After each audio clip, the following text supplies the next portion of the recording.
Salut et bienvenue dans la chronique.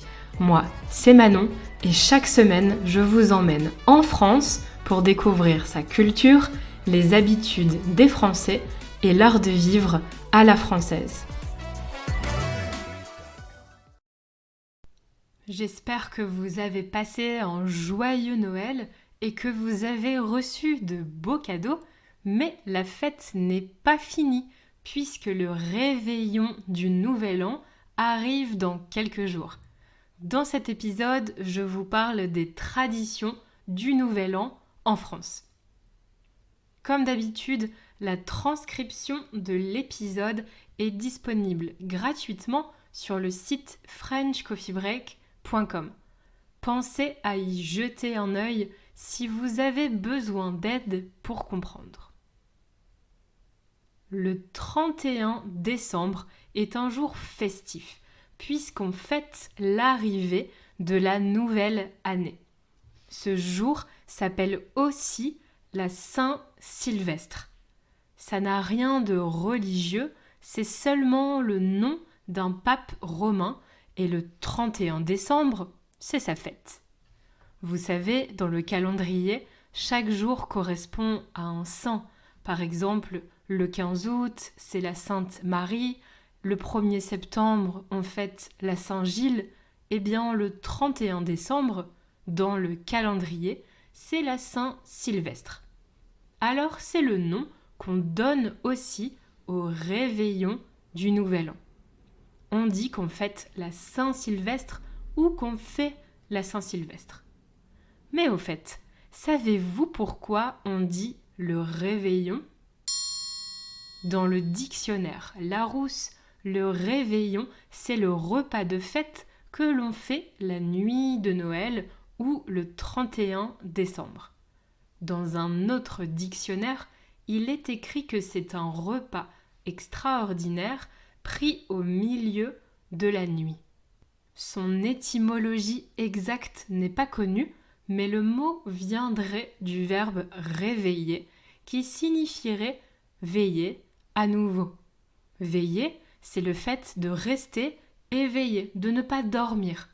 On veillait avant la messe de Noël de minuit, puis on veillait à nouveau après la messe pour célébrer Noël. On reveillait. Aujourd'hui, on utilise le mot réveillon pour parler du repas du 24 décembre, la veille de Noël, et aussi pour la soirée du 31 décembre, le soir de Nouvel An. Mais que font les Français pour la Saint-Sylvestre, à Nouvel An ? Il y a en général deux types de personnes.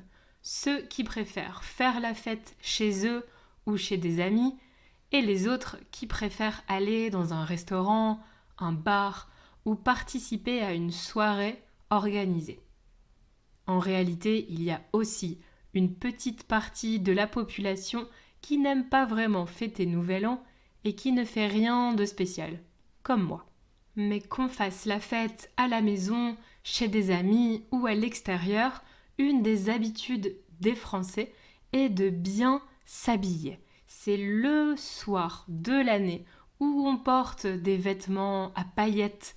On se maquille peut-être plus que d'habitude. On peut se permettre de porter une tenue un peu plus extravagante que le reste de l'année. On se coiffe. On veut commencer l'année sous son meilleur jour. Les salons de coiffure et d'esthétique sont d'ailleurs souvent complets le 31 décembre. On dit qu'on se met sur son 31. Se mettre sur son 31, ça veut dire qu'on s'apprête, qu'on met ses plus beaux habits, ses plus beaux vêtements, qu'on prend particulièrement soin de son apparence pour une grande occasion. On pourrait croire que l'origine de cette expression est liée au 31 décembre, mais pas du tout. Elle remonterait au Moyen-Âge. À cette époque, il existait un tissu somptueux, luxueux, qui s'appelait le trentin. Il était réservé aux plus riches qui le portaient pour montrer leur richesse ou pour célébrer une occasion spéciale. avec le temps, le mot a été déformé pour devenir l'expression qu'on connaît aujourd'hui. Ce qui est drôle, c'est qu'au Québec, ils disent « se mettre sur son 36 ». Si un Québécois m'entend, je veux bien qu'il m'envoie l'explication.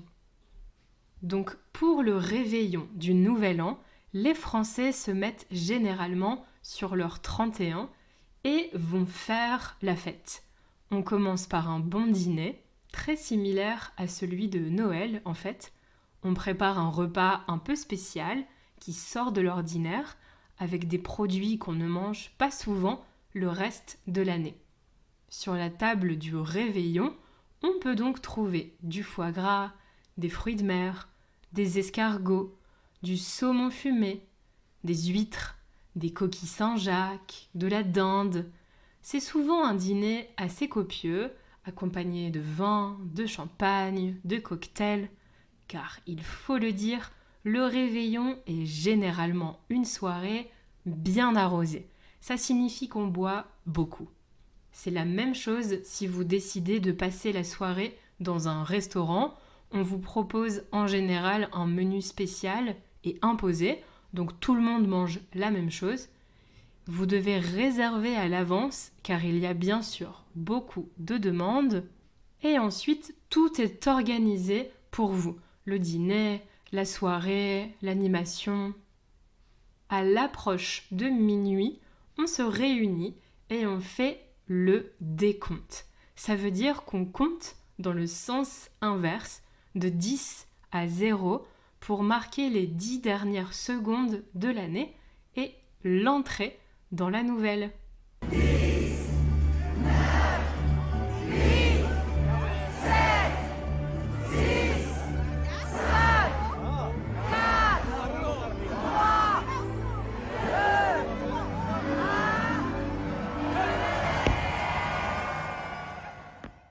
La tradition veut que les personnes se fassent la bise, qu'elles s'embrassent, et là, la fête commence vraiment. La plupart des grandes villes organisent un feu d'artifice. Le plus grand et le plus impressionnant est bien sûr celui de Paris. Des milliers de personnes se réunissent chaque année dans les rues de la capitale et notamment sur l'avenue des Champs-Élysées pour voir le feu d'artifice sur la Tour Eiffel et faire la fête tous ensemble. La fête dure jusqu'au bout de la nuit, c'est ce qu'on appelle faire une nuit blanche. On ne dort pas de la nuit. Puis le 1er janvier, on rend généralement visite à la famille.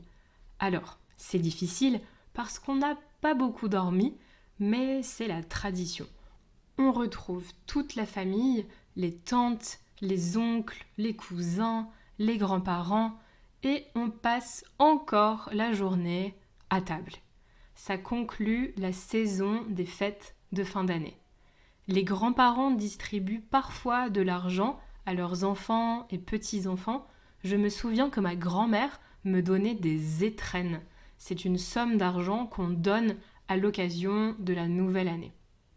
Le 1er janvier, on peut aussi écouter les vœux du président de la République à la télévision. Les vœux, ce sont des souhaits qu'on présente tout le mois de janvier à sa famille, ses amis, ses collègues.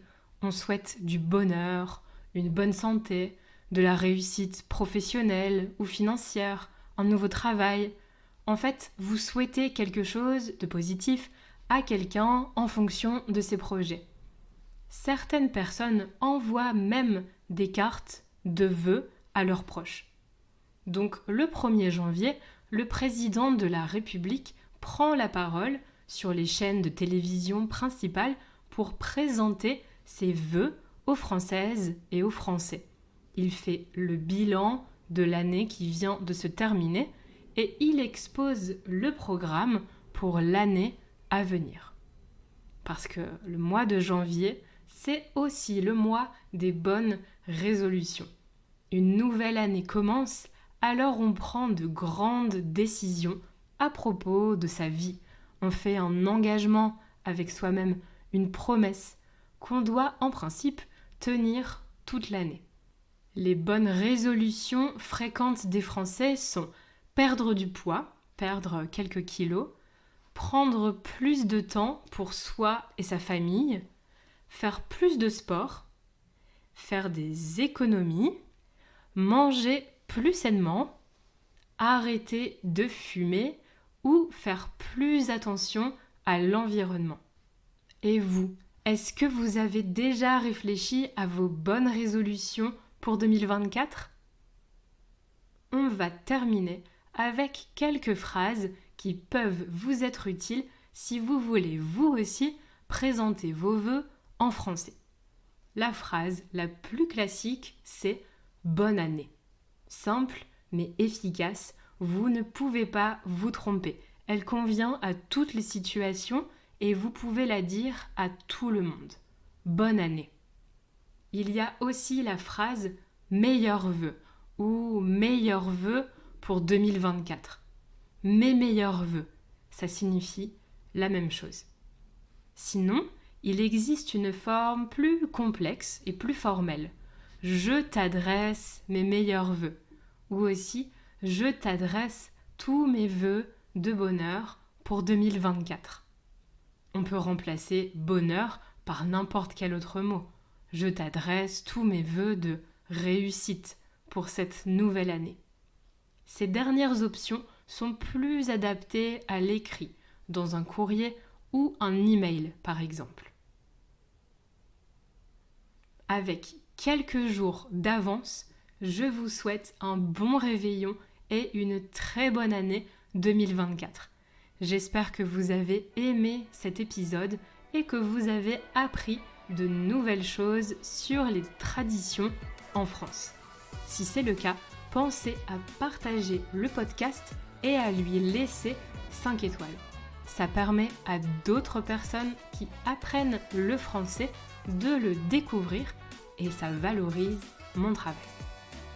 On se retrouve la semaine prochaine, je pourrais même dire l'année prochaine, dans un nouvel épisode de la chronique. En attendant, retrouvez French Coffee Break sur les réseaux sociaux et sur YouTube pour du contenu en français au quotidien.